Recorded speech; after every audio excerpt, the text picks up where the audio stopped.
Perkenalkan, nama saya Arya Library Pandi dengan nomor induk mahasiswa 24 30 30 30 30067. Di sini saya akan membuat video sebagai tugas ujian akhir semester atau UAS dengan mata kuliah Pendidikan Kewarganegaraan dengan dosen Pak Asep Iqbal MPD. Saya dari kelompok keempat ingin menjelaskan materi bab 5 dengan judul Konstitusi Indonesia dalam Sistem Hukum Nasional. Pada materi ini kita akan mempelajari mengenai konstitusi dalam kehidupan suatu negara. Pada materi ini ada 3 hal pokok penting yang dapat saya jelaskan. Yang pertama, hakikat dan makna konstitusi bagi negara Indonesia. Yang kedua, lembaga-lembaga negara menurut Undang-Undang Dasar Negara Republik Indonesia tahun 1945. Dan yang ketiga, nilai sosial spiritual pada materi kewajiban dan hak warga negara. Kita masuk pada materi yang pertama, yaitu hakikat dan makna konstitusi bagi negara Indonesia.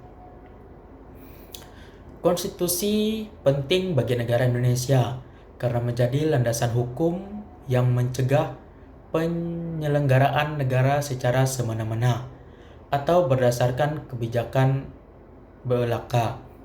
Proses pembentukan negara Indonesia dijelaskan dalam pembukaan UUD NRI tahun 1945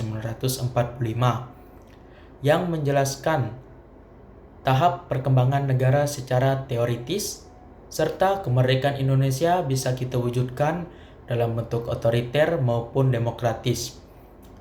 Kita masuk pada materi yang kedua, yaitu lembaga-lembaga negara menurut UUD NRI 1945. Yang pertama, ada lembaga negara yang memegang kekuasaan legislatif, yaitu ada 5. Yang pertama MPR, Majelis Permusyawaratan Rakyat. Yang kedua DPR, Dewan Perwakilan Rakyat. Yang ketiga DPD, Dewan Perwakilan Daerah. Yang keempat Presiden, serta yang kelima Wakil Presiden. Yang kedua, lembaga yang memegang kekuasaan yudikatif ada 3, yaitu MA, Mahkamah Agung. Yang kedua MK, Mahkamah Konstitusi. Dan yang ketiga Komisi Yudikatif. Dan kita masuk pada materi yang ketiga, yaitu nilai sosial spiritual pada materi kewajiban dan hak warga negara. Nilai sosial spiritual dalam Konstitusi Indonesia menekankan kewajiban warga negara menaati semua peraturan. Seperti budaya Dayak menekankan pemimpinnya harus bajenta bajura atau sering kita sebut sopan santun.